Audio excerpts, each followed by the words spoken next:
नमस्कार, सुजस बुलेटिन में आपका स्वागत है। मैं हूं आपके साथ अश्विनी सरोही। एक नजर हेडलाइंस पर। राइट टू हेल्थ बिल सभी के हित में, सरकार के साथ सिविल सोसाइटी ने भी की डॉक्टर से काम पर लौटने की अपील। राजस्थान दिवस पर आयोजित किया जाएगा लाभार्थी उत्सव। 2 लाख से ज्यादा सम्मानित लाभार्थियों से मुख्यमंत्री करेंगे संवाद। वरिष्ठ नागरिक तीर्थ यात्रा योजना के तहत जयपुर से रामेश्वरम के लिए रवाना हुई विशेष ट्रेन। लाभार्थियों ने जताया मुख्यमंत्री का आभार। राइट टू हेल्थ बिल सभी के हित में है। मुख्यमंत्री श्री अशोक गहलोत ने जहां डॉक्टर से काम पर लौटने की अपील की है, वहीं अब सिविल सोसाइटी ने भी डॉक्टर से काम पर लौटने की अपील की है। सिविल सोसाइटी का कहना है कि इस बिल का ड्राफ्ट तैयार करने के लिए 4 सालों से चिकित्सा विशेषज्ञों और प्रबुद्ध जनों के साथ अलग अलग स्तर पर बैठकें की गई। महत्वपूर्ण सुझावों को शामिल कर बिल का ड्राफ्ट पिछले सत्र में विधानसभा में प्रस्तुत किया गया। विधायकगण के सुझावों के आधार पर इस ड्राफ्ट को विधानसभा की प्रवर समिति को भेजा गया। चिकित्सकों और अलग अलग चिकित्सक संगठनों के प्रतिनिधियों के साथ हुई बैठकों में मिले सुझावों को शामिल करते हुए प्रवर समिति की सहमति से बिल तैयार किया गया है। इस कानून को लेकर निजी चिकित्सकों का किसी भी तरह से कोई विरोध होना चाहिए। इस कानून को बनाते वक्त कई सारे समूहों, चिकित्सकों, सिविल सोसाइटी सभी से सलाह ली गई थी और सबसे ज़्यादा जो वार्ताएं हुई थी वो निजी सेवा क्षेत्र के जो चिकित्सक हैं उनसे हुई थी। उन्हीं की मांग पर इस कानून, इस विधेयक को प्रवर समिति को भी भेजा गया। प्रवर समिति ने उनकी सारी मांगों को सुना और लगभग उनकी सारी जो मांगें थी उसको विधेयक में इनकॉर्पोरेट किया गया और फिर ये कानून आया है। तो मुझे समझ नहीं आ रहा है अभी भी कि ये इतना विरोध क्यों कर रहे हैं।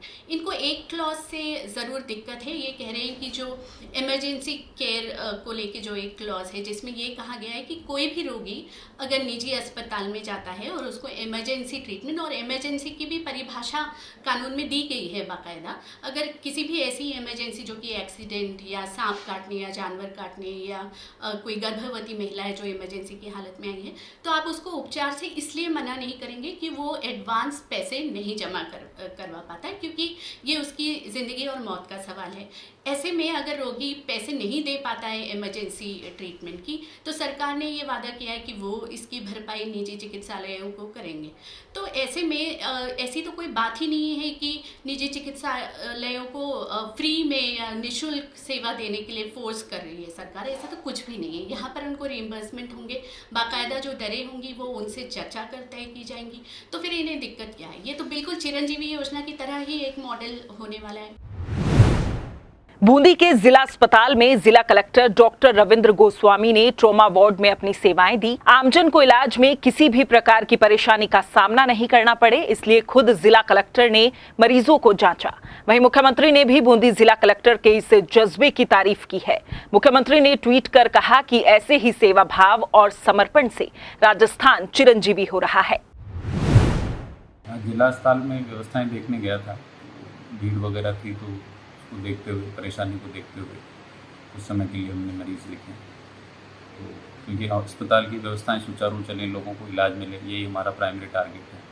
तो उसको देखते हुए ऐसा जनरली जो अभी जो सीज़न चल रहा है, सर्दी जुकाम बुखार के नॉर्मल मरीज थे, ये कोई ट्रोमा का मरीज़ था वो अस्पताल में रेगुलर है। मैं बता रहा हूँ भाई, सरकार का यही उद्देश्य है भाई, आम जनता को परेशानी नहीं, किसी भी तरह से आम जन को परेशानी होती है उसमें सभी लोग हैं, हमारे भी रिश्तेदार हैं, हमारे भी भाई बंधु, सब लोग हैं।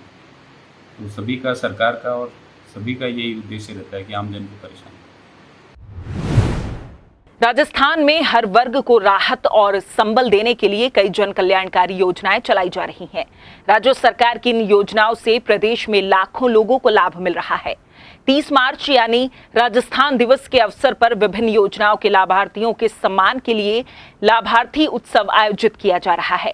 मुख्यमंत्री श्री अशोक गहलोत 33 जिलों और 355 ब्लॉक के 2 लाख से ज्यादा सम्मानित लाभार्थियों और आम लोगों से बातचीत करेंगे। साथ ही आमजन के लिए लाई गई नई सामाजिक सुरक्षा योजनाओं पर भी चर्चा करेंगे।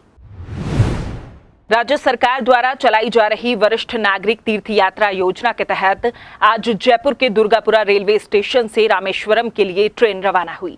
देवस्थान विभाग मंत्री श्रीमती शकुंतला रावत ने ट्रेन को हरी झंडी दिखाकर रवाना किया। ट्रेन में यात्रा करने वाले बुजुर्गों के चेहरों पर खुशी नजर आई और इस योजना के लिए मुख्यमंत्री का आभार भी जताया।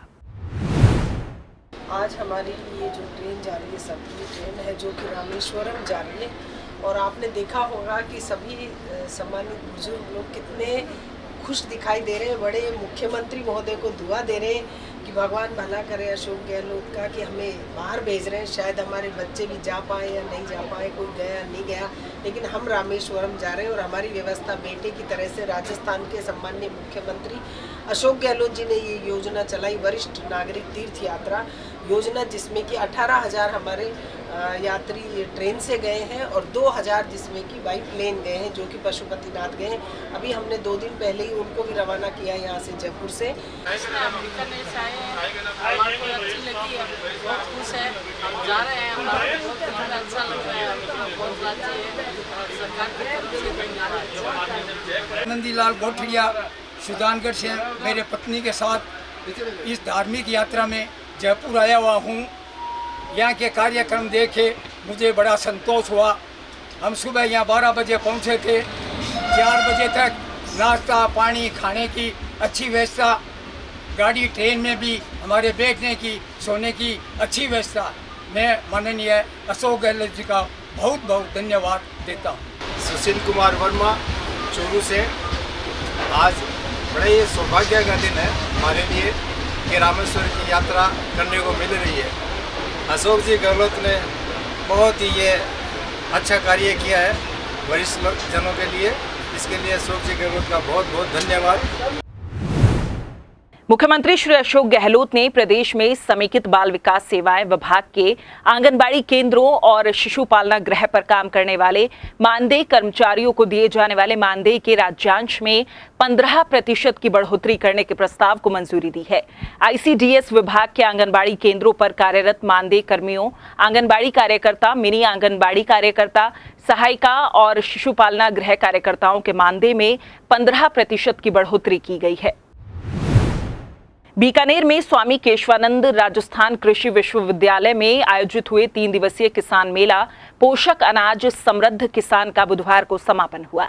समापन समारोह में शिक्षा मंत्री डॉक्टर बीडी कल्ला ने शिरकत की। उन्होंने मेले में लगाए गए विभिन्न स्टॉल्स का अवलोकन किया। साथ ही मेले के दौरान आयोजित विभिन्न प्रतियोगिताओं के विजेताओं को पुरस्कार देकर सम्मानित भी किया। इस दौरान उन्होंने कहा कि देश की अर्थव्यवस्था कृषि और पशुपालन पर आधारित है। किसानों को अन्नदाता कहा जाता है। किसान जितने समृद्ध होंगे, देश और प्रदेश विकास के पथ पर आगे बढ़ेगा।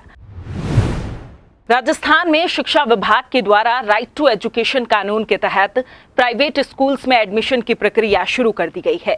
इसके लिए 29 मार्च से 10 अप्रैल तक ऑनलाइन आवेदन कर सकेंगे। जिन बच्चों को पहले ही आरटीई के तहत एडमिशन मिल चुका है, वे फिर से आवेदन नहीं कर सकेंगे। जिन्होंने एडमिशन के लिए आवेदन किया लेकिन प्रवेश नहीं मिल पाया है, वो आवेदन कर सकते हैं। ऑनलाइन लॉटरी 12 अप्रैल को एनआईसी की ओर से जारी की जाएगी। 12 से 20 अप्रैल तक अभिभावक ऑनलाइन रिपोर्टिंग कर सकेंगे। 12 से 28 अप्रैल तक स्कूल आवेदन पत्रों की छानबीन करेगा। इसके बाद 12 से 5 मई तक अभिभावक अपने रिकॉर्ड को सुधार सकेंगे। जैसलमेर में जिला कलेक्टर टीना डाबी ने जिला कलेक्ट्री परिसर में आयोजित नागरिकता प्रमाण पत्र शिविर के मौके पर 20 पाक विस्थापितों को भारतीय नागरिकता प्रमाण पत्र प्रदान किए। जिला कलेक्टर डाबी ने पाक विस्थापितों को भारतीय नागरिकता प्रमाण पत्र प्रदान करने के बाद उनको हार्दिक बधाई दी और कहा कि भारतीय नागरिकता मिलने से उन्हें अपने अधिकारों का पूरा हक मिलेगा। उन्होंने कहा कि आज का दिन इन पाक विस्थापितों के लिए बहुत ही खुशी और यादगार दिन है। पाक विस्थापितों को 10 से 15 साल बाद भारतीय नागरिकता का प्रमाण पत्र मिलने पर खुशी से उनके चेहरे खिल उठे।